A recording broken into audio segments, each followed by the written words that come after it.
Shannon Sharp. Good morning. Good morning. Good morning. Good morning. I feel it. Today, I am wearing a different version of Kawhi Leonard's by New Balance. These are called the Jolly Ranchers. These were sent to me as a gag gift by my friend Lil Wayne, who's, of course, a Laker fanatic. And they were intended to poke fun at Kawhi Leonard and to maybe even ridicule the Clippers who live in the basement at Staples Center. But today, the joke is on the Lakers because the Clippers somehow came back from the 0-2 down dead, while the Lakers simultaneously had a 2-1 lead over Phoenix, and they are on vacation while the Clippers are about to win the West and win the NBA. Thank you, Shannon Sharp. You do know how TV works, right? Woo! They just saw you throw Kawhi shoes away the other day. Yes. These are my other ones, my gag gift. I still got them. I'm so good to go. We're not throwing them anytime soon. You are I wearing ain't never those. seen a bandwagon like this. Wow, you were excited about that. Okay, we have so much to talk about today, and it has a lot to do with those shoes. Skip's Clippers will not be joining the Lakers with an early playoff exit thanks to 28 points from Kawhi and 22 from Paul George. The Clippers also shot an impressive 24 for 24 from the free throw line in the 126-111 win over the Mavericks to complete their series comeback after being down 2-0 and then 3-2. So, Shannon, what is the biggest reason the Clippers came back and won the series? Well, Skip, the last two games, Kawhi Leonard was sensational. He was unbelievable. He was phenomenal. And we know in big moments like this, and when you must have it, your superstars must come to the forefront. But this was all about the role players. If you go back Friday night, Skip, Reggie Jackson got off to that roaring start, and he rode along with Kawhi. Now, Paul George, the last two games, Skip, he didn't shoot the ball well. He was 6 of 15 Friday night, and he was 5 of 15 last night. But he did other things. One game, he had 13 rebounds. Yesterday, he had 10 assists. He said, so you know what? I might not have it scoring. I might not be as efficient as I normally am, but I'm going to do other things to help this team win. But when you go back, Skip, yesterday, it was all about Marcus Morris Sr. Skip, he tied Steph Curry for the most three-point shots in a Game 7 with 7. Let that sink in for just a second. Marcus Morris Sr. tied Steph Curry, the greatest shooter, the greatest three-point shooter for the most threes in a Game 7. You got also Paul George had 22, Reggie Jackson 15. Terrence Mann came in off the bench, Skip, 13 big points in the first half. Luke Kennard, who had 3 DMPs, he came in and contributed, and that's what you needed. For me, and this is why I told you, Skip, we had the conversation on Friday. What do you think happens when we come back in? I say, I believe the Clippers will win. I'm not worried about Luka Doncic. I know what Luka's going to give me. He's going to be spectacular. But is Davis, is Finney-Smith coming along? Is Hardaway Jr. coming along? And Skip, don't mention the unicorn. I don't want to hear that. If somebody mentioned Kristaps Porzingis, there's nothing unique about him. He's 7'3". He plays like he's 6'3", and all he wants to do is shoot three-pointers. Skip, the tallest guy on the Clippers were what? Kawhi, say 6'8". They're playing behind him. Nicholas Batum, 6'8", playing behind him. Paul George, and he wants to hover around on the perimeter. Bro, get your big, tall, lanky butt down on the block and turn around and shoot the ball over the top of him. Yesterday, Finney-Smith and Luka was 9 of 18 from 3.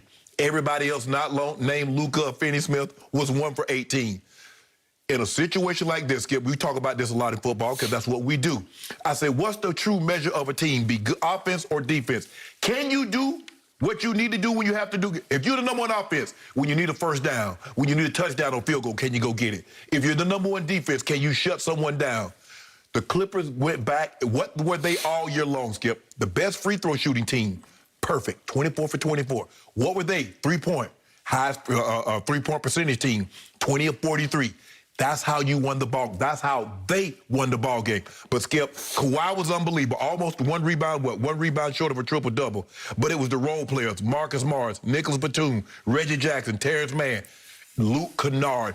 Those were the difference because Luka canceled out Paul George and Kawhi. Now he needed 1 or 2 guys to come along with him, and he didn't get it yesterday. But Luka was spectacular, but that's why the L.A. Clippers won, is because the role players came along with Kawhi. Okay, my turn. I was wrong about being wrong about the Clippers. But in the end, two wrongs somehow made a right, because I was initially right about picking the Clippers to win not only this series, but I believe I'm going to be right about them winning the West and getting to the finals. I believe I'm going to be right about them winning the finals. What has Jeff Van Gundy said repeatedly on ABC? The Clippers are the most talented team in the West. That's what he says, in the West. I have told you all year, they're the deepest team in professional basketball. So all about the role players, blah, blah, blah, blah, blah. Yeah, they're deep. You were ridiculing Luke Kennard. Where is he? He makes whatever it is, $15 million. Yeah, well, guess what? He rose at Joan yesterday. Yes. Did he not come up big in big moments when they really needed him to make a three here or there, make a defensive play, a stop, a steal? They are so deep, it's scary. They have not played DeMarcus Cousins a bit. I'm going to guess that he'll play more in the next series. Ibaka still has a bad back. I thought he was going to be a big contributing factor, and maybe he will be at some point in the next series, or if possible, the next series.